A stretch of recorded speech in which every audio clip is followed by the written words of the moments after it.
Today we're going to be making casserole meatballs.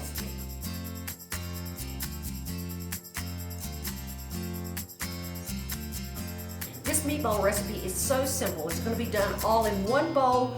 We're going to dump in the ingredients. I'll list them one at a time for you.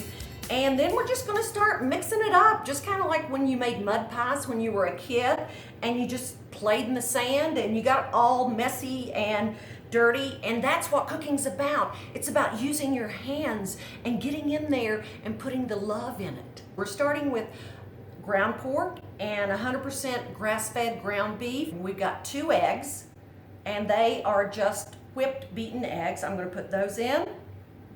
We've got Asiago cheese. Now, if you're not familiar with Asiago cheese is an Italian cheese. It's made from cow's milk, and like wine, the texture of it depends upon the aging of it. If it's a very young Asiago, then it's very smooth and buttery and sweet tasting, but as it ages it becomes more firm and crumbly, and the texture is great for cooking and sauces, and we're going to use that in these meatballs, and you're going to see that you got a taste that's just unbelievable. So in goes the Asiago cheese.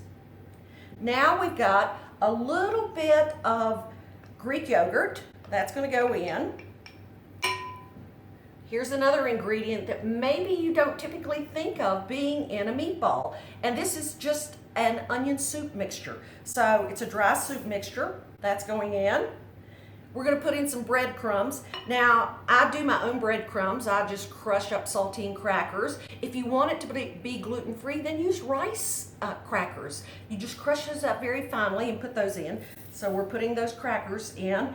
Now, here's something really great that you're going to love in these meatballs. Fresh herbs. We've got basil, thyme, parsley. Oh, it smells so good, and fresh oregano. Now, if you can't get the fresh herbs, you can use dried, but try to get the fresh because it makes all the difference. So those go in. And the last thing is just a little bit of salt, pepper, and red chili flakes because we want a little kick to these meatballs. Now, let's start playing. We're just going to start with a spoon and just kind of mixing it up and blending it and working all of this together. And once we get some of the meat chopped up, let's use our hands. The aromas are so amazing, and that's because of the freshness of the herbs and then the Asiago cheese.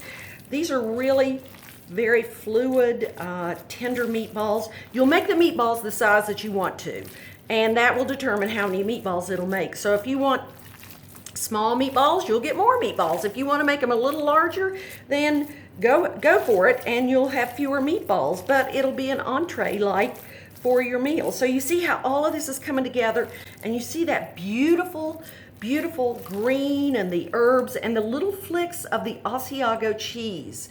And that's going to give it a kick and more flavor that usually you don't get in a meatball.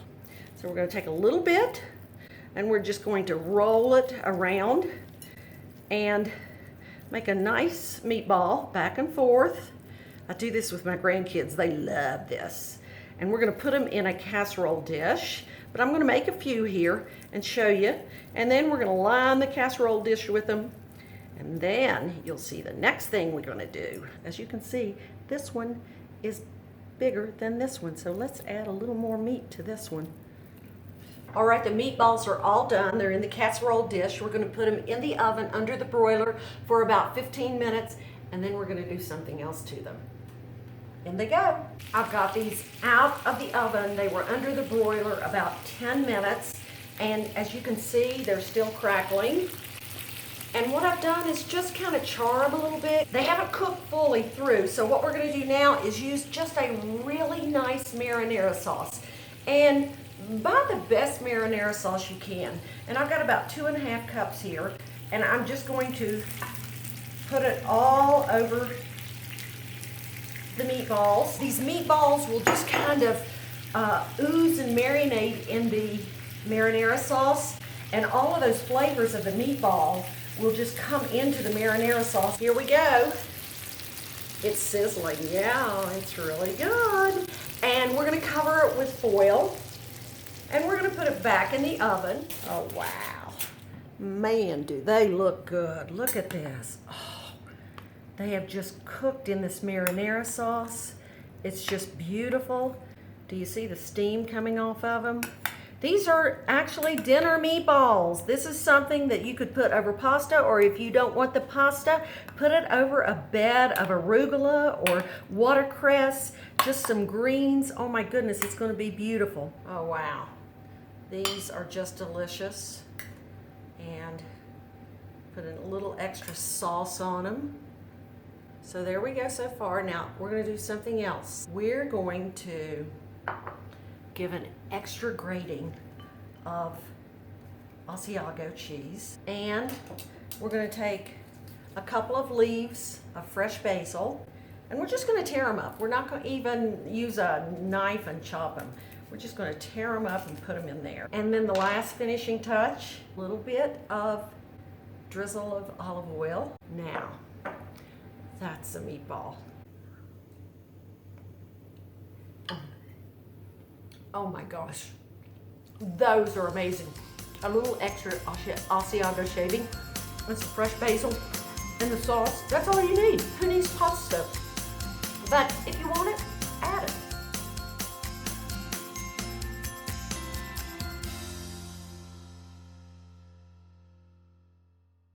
Fabulous. 2 thumbs up.